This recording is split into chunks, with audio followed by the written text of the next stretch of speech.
Jared and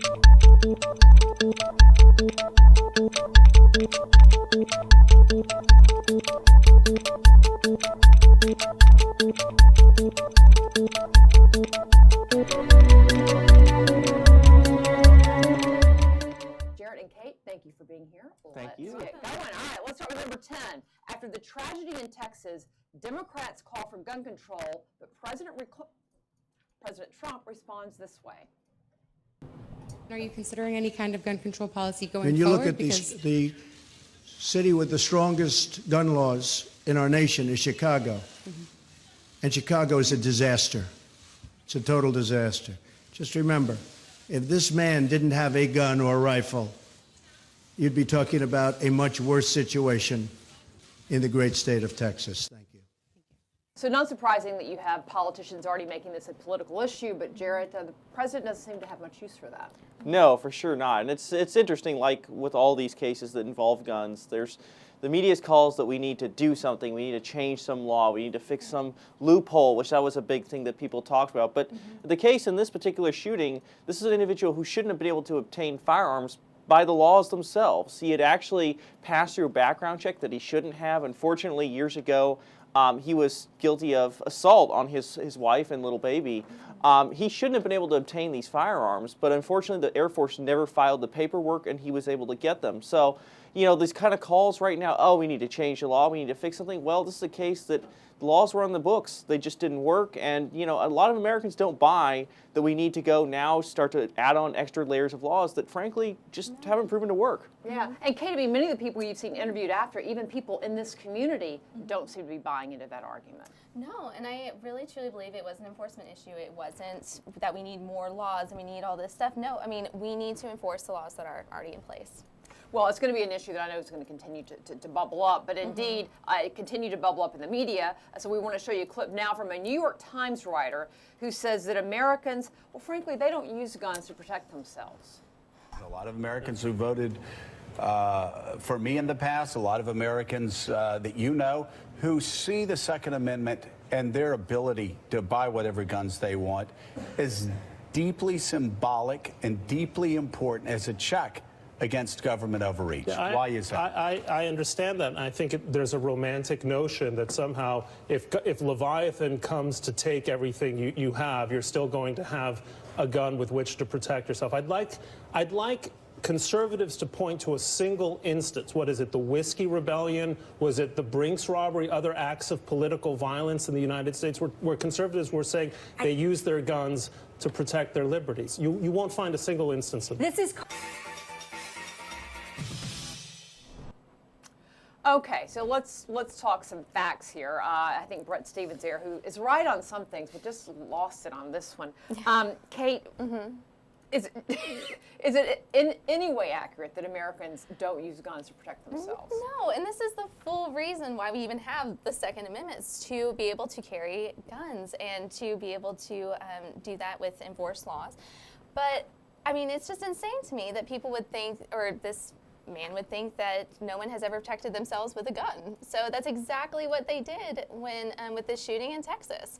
There was a man who went after the shooter, and he was completely under the law, able to have a gun. And what would have happened if, you know, he wasn't there? Yeah, it could have. I mean, as terrible a tragedy as it was, it could have been even worse. But I mean, Jared, I mean, maybe Brett was trying to make the point that Americans have never used guns against their own government to protect themselves, but that's not accurate either. It's not at all, and he's made some bizarre claims about, well, we need to get rid of the Second Amendment, a very strange one from a so-called conservative. But, you know, of course, most Americans know about the most famous example of using guns against government, which was the American Revolution, and this was something that the Founding Fathers wanted to create in the Constitution to protect this individual right for self-defense. I mean, that's what it comes down to. I mean, there are so many, numerous stories of individual Americans defending themselves when the government can't be there to protect you. I think that's what where this stems, this debate stems, is people want to protect themselves. We have a right, a God-given right to do so. Yeah, and sometimes it is against the government, sometimes it is against a neighbors before the government, such as police officers, can show up. And we talked about a story on this very show, I don't know, a month ago, 3 weeks ago, where there was a church shooting, got very little coverage in the mainstream media, perhaps because it was a black man that was shooting into a white church, and one of the members in that church well, it wasn't a white church, it was a mixed race church, as I recall, but one of the members of that church went out, got his gun out of his car, and was able to stop this guy before he killed anybody else. Right. I mean, again, that's where, if you are a law-abiding citizen, you know how to use a gun, you can be of great help to your community. And there are literally hundreds of these stories every single year that unfortunately they get ignored by the mainstream media. They don't fit the narrative. But there are people that are protecting themselves, people that maybe wouldn't otherwise, because there's a disparity in the strength of the person coming after you, attacking you. A gun is a great equalizer. And if you're, older person who maybe can't fight and defend yourself, a firearm's the only thing you'll have for your protection. I think Americans just get this. They get this just by common sense. It's true. It's better to do that than being a sitting duck. So. Well, and you said, as somebody you've talked to, like teachers and the like, who've Yes. had this very question in places like Texas, where you're from. Yes, because we've been having the discussion. Hey, should we be able to carry arms within schools? Because what happens if there's a shooter? You go into the room, you don't have a gun, so you're just waiting for the police to come, and you're waiting for and you're taking other precautions. But as we've seen, it's kind of maybe it is an okay thing for some too. Who knows? But that is definitely an argument that people are making. All right, well, let's get into story number 8. This is a kind of an interesting one. A homeowner in Burlington, Vermont, captures someone trying to steal a flag for the 8th time off the porch from their house. Watch this. 12 seconds. So, Jarrett, we're not going to come to you with this. Kate's going to give a quick Okay, little, that's fine. what I think. 7, 6, I could talk about it. 5, 4, 3, 2.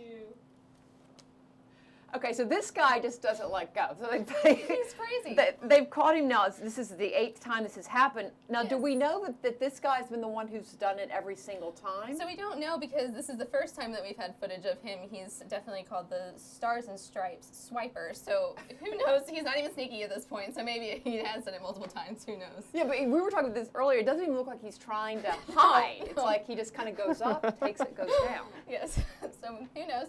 Well, we now have video. They have not caught him yet, apparently, at least No. last time we checked. So if you recognize this gentleman on camera, Yes. call the Burlington, Vermont police.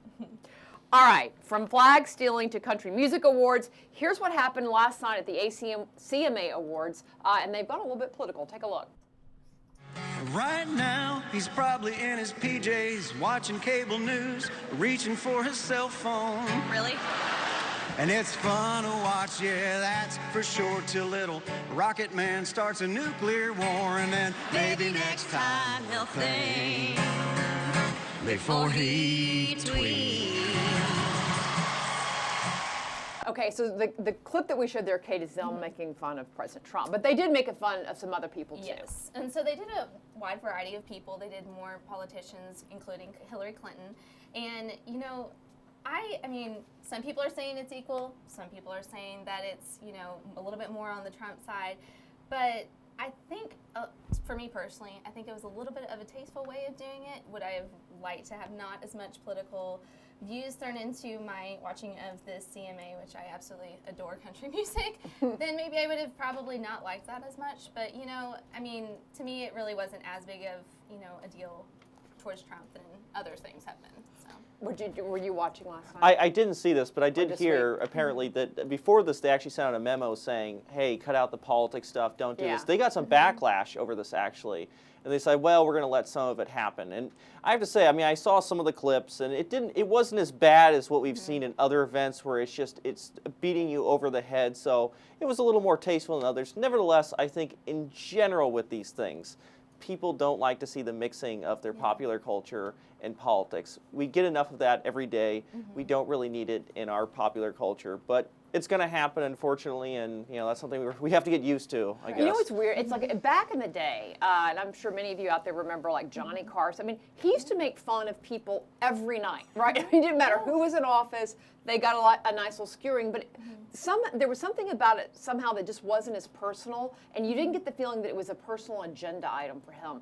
But so much now, whether it's Academy Awards and the Golden Globes and now country music or the football fields, it's just too much.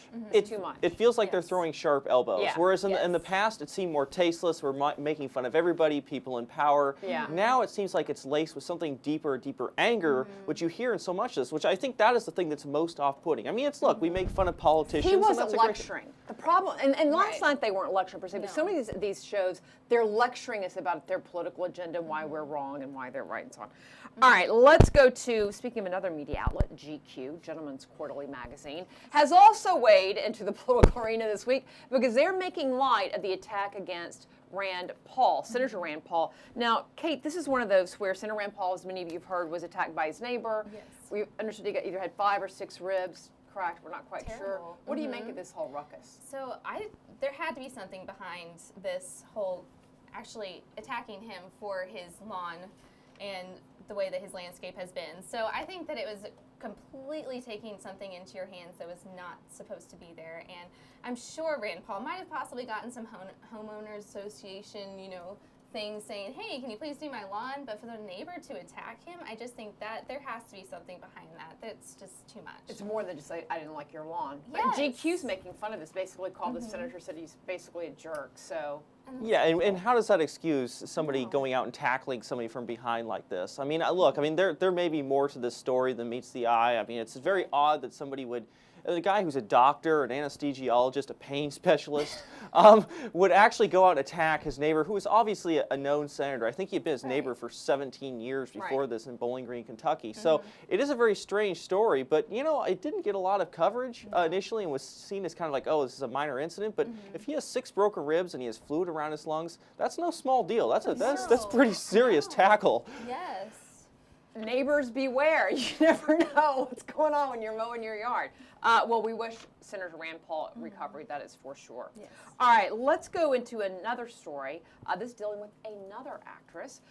Jim Beam, which is a, like as many of you know, is now being boycotted after Mila Kunis, who's an actress, made these comments on Planned Parenthood, and she was somebody who actually has been out there for Jim Beam as a spokesperson. But here's what she did that's making people want to boycott Jim Beam. Take a look.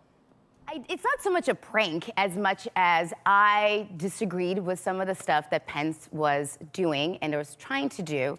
And so as a reminder that there are women out there in the world that may or may not agree with his platform, I put him on a list of reoccurring donations that are made in his name to Planned Parenthood. And so there's a monthly... this happens every month? Every month to his office, he gets a little letter that says, like, anonymous donation has been made in your name. So, Jarrett, what do you make of this? Is it a bad thing for Jim Beam, or are they just getting free publicity out of it? Well, I mean, I guess it's definitely a bad thing for Jim Beam if people aren't drinking their whiskey. I mean, I really think that what Mila Kunis did was a very kind of nasty thing to do, honestly. I mean, even if you disagree with what somebody says, to donate to something in somebody's name that, look, Mike Pence believes that abortion is wrong. He believes that this is the murder of a child. To donate something in that name, even if you completely disagree, is highly inappropriate. So, I mean, good for the people that are boycotting. I know there's some donations now in her name to some groups like, pro-life causes or the NRA. So I guess she's getting a little bit back of what she maybe deserves in this case. But I don't like seeing this kind of incident where somebody donates in the name of somebody else for a cause that they see to be heinous. Yeah. Sure. Well, again, this is one of those things, too, where, again, politics flooding again into the public square in every inch of it. But you're also seeing, just like we talked about last week, the NFL and Papa John's is now a problem. Now you've got Jim Beam and others are getting into trouble because, again, the people that are behind them want to politicize things as opposed to people just want to buy their pizza, buy their bourbon. Come on. Sooner or later, we won't be able to eat or drink anything. Right, exactly. Or maybe they'll stop getting athletes and famous Hollywood types to be their fronts for everything. All right, let's go to this story. Hillsong pastor gets grief for not condemning abortion on The View. Take a look. It's not a sin in your church to have an abortion? That's the kind of conversation we would have, finding out your story, where you're from, what Work you through believe. it, like talk Yeah, about I things. mean, God's the judge. People have to live to their own convictions, and I think if I have to tell you, that's such a broad question to me. I'm going higher. I want to sit with somebody and say, where do you believe So it's not an open and shut case with you. Some people would say it is. I think to me, I'm trying to teach people who Jesus is first, find out their story before I start picking and choosing what I think is sin in your life. Now, for those of you who aren't familiar, Hillsong is a mega church, big church in New York City. And so this gentleman has been the pastor there for some time. A very popular church, especially with young people. Yes. Kate, what do you take about the way he did or did not take a position on abortion? Right. Well, for one thing, I mean, I personally am a Christian. So for me, this was something that he definitely needed to take a stance on. And for him to say, oh, well, I need to see your story. I need to, get to know you first. That's very, I mean, it's very this time and contemporary, but at the same time, a sin is a sin. And if something is wrong, then we need to call it for what it is. And if the pastors and the people within the churches are not going to do that, then who is? So, if there's this Hillsong pastor who's saying this, I mean, what other pastors are going to fall into this place as well? I mean, it's obviously something that's not necessarily, people want to talk about within the church because it is such a controversial issue. But biblically speaking, it is something that is wrong. And, according to him, I mean, you could put murder into this situation and just say, oh, well, I need to hear your story. I need to, oh, but, murder, yeah, that's not really something we talk about or is like a sin or something. No, murder is murder. You've killed someone. So, I mean, it's the same exact thing with this pro-life issue. And I think that, some pastors and a lot of other people should stand up to this. Yeah. Jared, this is one of you see this almost every time a pastor who's written a book, which is exactly what was going on here. So he's out promoting, he's on a book tour. They go on these shows like The View, and they have a hard time keeping their values intact. Because my guess is he does think abortion's wrong. He just didn't want to say it. Right, and he just had a very, honestly, a mealy-mouthed answer about this issue. And, there's probably a lot of pressure. He's there on stage with these, very liberal ladies that are surrounding him and pushing, and of course they're going to respond very negatively if he takes a stand. But I thought his comment was very interesting. He said, well, I think you should just live based on your values. And I'm thinking, well, look, if you're a Christian, you believe what you're doing, you have to think that, well, what we're teaching is truth. I mean, after all, this is what we're saying in our churches. This is truth. This is coming from the Word of God. What does that say? Say, well, you live to your own values. No, there's some things that are right. There's some things that are wrong. And, frankly, people should be willing to plant a flag and state that said, hey, I'm against abortion, and that's what I believe. These are my values. One of the things I think if I was going on one of these shows and was asked a question, I would have to think to myself, if I had to answer this, if God was asking me this question, or if Joy Behar, who cares, is asking me this question, which one would I rather, what's the answer I'm going to give them? Am I going to own up to in the Yeah, end? because Joy Behar will not be your judge on Judgment Day. All right, not to make light of it, but it just makes me crazy. All right, let's go to this next story, which will also make many people crazy. A New York public school teacher used genderbread persons, we're getting into the Christmas season, genderbread persons to teach kids about transgenderism. And here's what one father thought about that. Over 50 plus different vocabulary words. Starts out easy and simple with the genders, the affirmed genders and sexual stuff. It starts into asexual. Okay.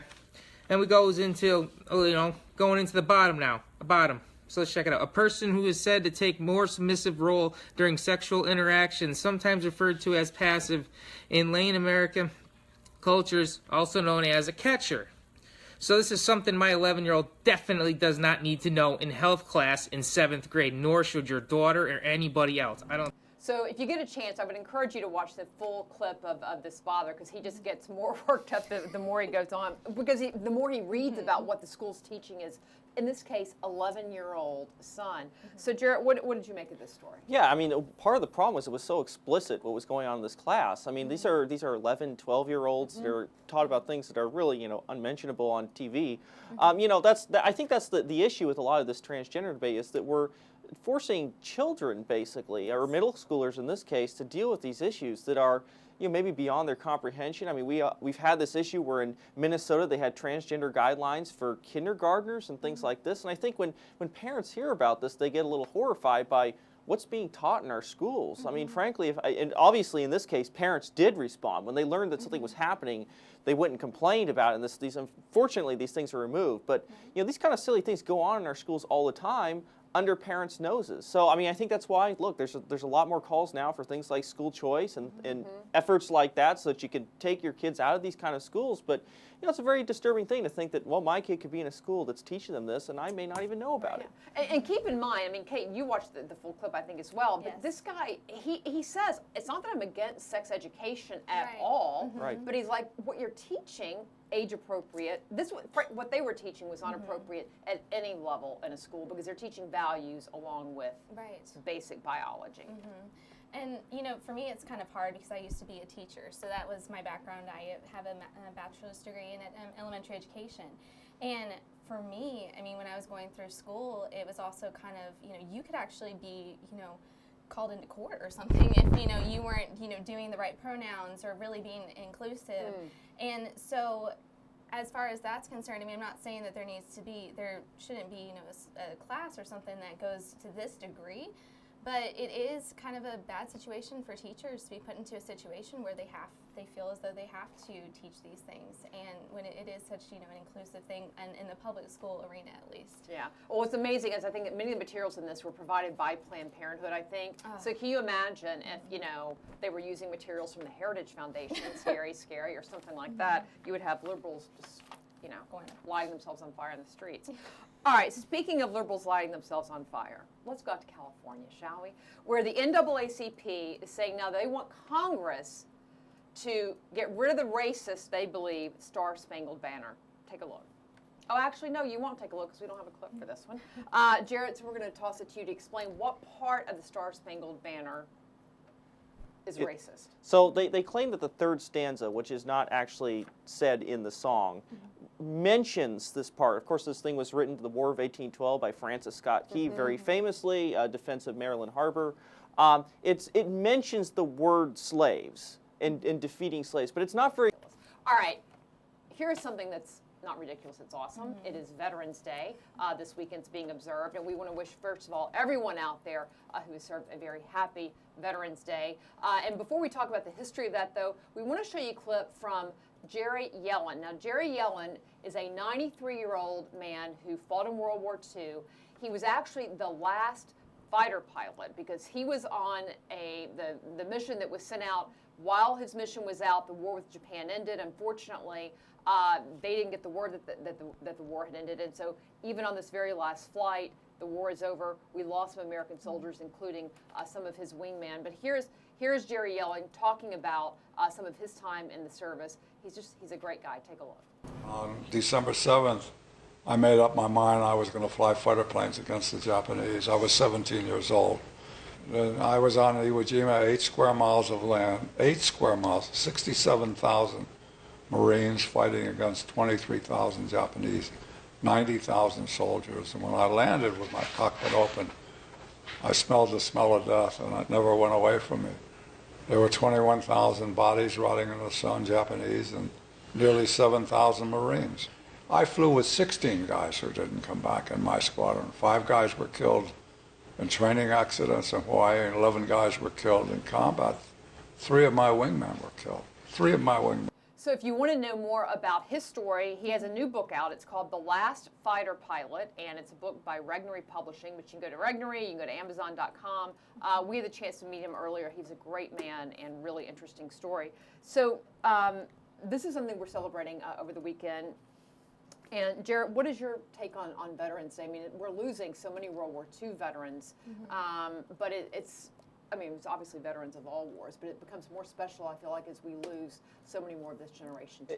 It does. I mean, it was originally started after World War I, and famously on the 11th hour of the 11th day of the 11th month, which was originally Armistice Day for World War I. Of course, unfortunately, the World War generation is no more, but we do have the last bits of the World War II generation. I mean, I'm very lucky that, you know, my grandfather, who will be turning 97 this month, Donald Grace, who fought in the Pacific during World War II, is still around. I would say if you were lucky enough to have some of these people in your life, talk to them, learn their stories. I mean, I did very much growing up, learn from them what they did. Veterans Day, I think there's some distinguishment between Veterans Day and Memorial Day. I think they get a little confused. Memorial Day is for those who died. Veterans Day is to talk All to who an actual served, veteran, yeah. all who served, who are still around today. Learn from them, learn their stories of what it's like to go off to war. You know, there's so few. I mean, they really, in a modern society, they really are the 1% now. There's so few who are actually in the military and have those experiences. Go out and talk to these people, learn from them, and they can tell you about what this day is about and what it means to them, what their country means to them. So, you know, that's really what this day is for, and that's really what, you know, fortunately this country, we do honor veterans, we do honor those who have given military service, and that's just good things about Americans as a people. Yes. Well, we want to wish everybody a very happy Veterans Day. And before we go, we're going to leave you with a video from Arlington Cemetery. This will be the changing of the guard. Many of you may have seen that in person, but it's always a moving event. And this will be happening at Arlington Cemetery. It happens every day, but it's very appropriate on this Veterans Day. Thank you, everybody, for joining us. Have a great weekend, and we will see you back here next week.